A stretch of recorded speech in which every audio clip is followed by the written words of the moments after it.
পেয়েছি আমাদের কান্দা অঞ্চলের এসআইআর ক্যাম্পে আমাদের বীরভূম জেলা সভাপতি মাননীয় কাজল শেখ মহাশয়কে আমরা বীরভূম জেলা সভাধিপতি কাজল শেখ মহাশয়কে আমরা বরণ করে নিচ্ছি। আমাদের কান্দা অঞ্চলের পক্ষ থেকে বরণ করছেন আমাদের প্রধান রূপালী মাঝি এবং উপপ্রধান মিজানুর হাসান।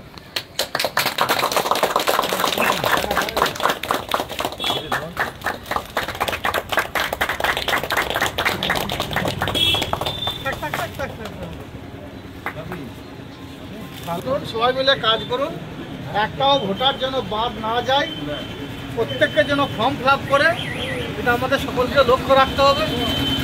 আর গণতান্ত্রিক অধিকার থেকে মানুষ যেন বঞ্চিত না হয়, এটা আমাদের লক্ষ্য রাখতে হবে। বিজেপি যে চক্রান্ত করছে যে বাংলাতে যারা প্রকৃতপক্ষে ভোটার, যাদের ভোটে বিজেপি কেন্দ্রে বসেছে, তাদের সেই ভোটাধিকার অধিকার থেকে বঞ্চিত করতে চাইছে, সেটা যেন না হয়।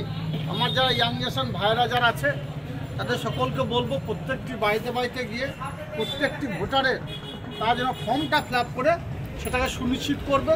পরবর্তী ক্ষেত্রে যদি কোনো দিক দিয়ে কোনো বাধা বিঘ্ন সৃষ্টি হয়, তাহলে তোমরা যাদের এখানে এমএলএ আছে, ব্লক নেতৃত্ব আছে, তাদেরকে জানাবে। তারা যদি না পারে রাজ্য নেতৃত্ব জানাবে। সর্বোপরি আমাদের মাননীয় মুখ্যমন্ত্রী মাননীয় মমতা বন্দ্যোপাধ্যায় এবং আমার দলের সেনাপতি অভিষেক বন্দ্যোপাধ্যায় আমাদের সঙ্গে ছিল, আছে, থাকবে। সকলে একসঙ্গে মিলিত হবে, সংঘবদ্ধ কাজ করুন, এগিয়ে চলুন। এগিয়ে বাংলা আছে, এগিয়ে ছিল।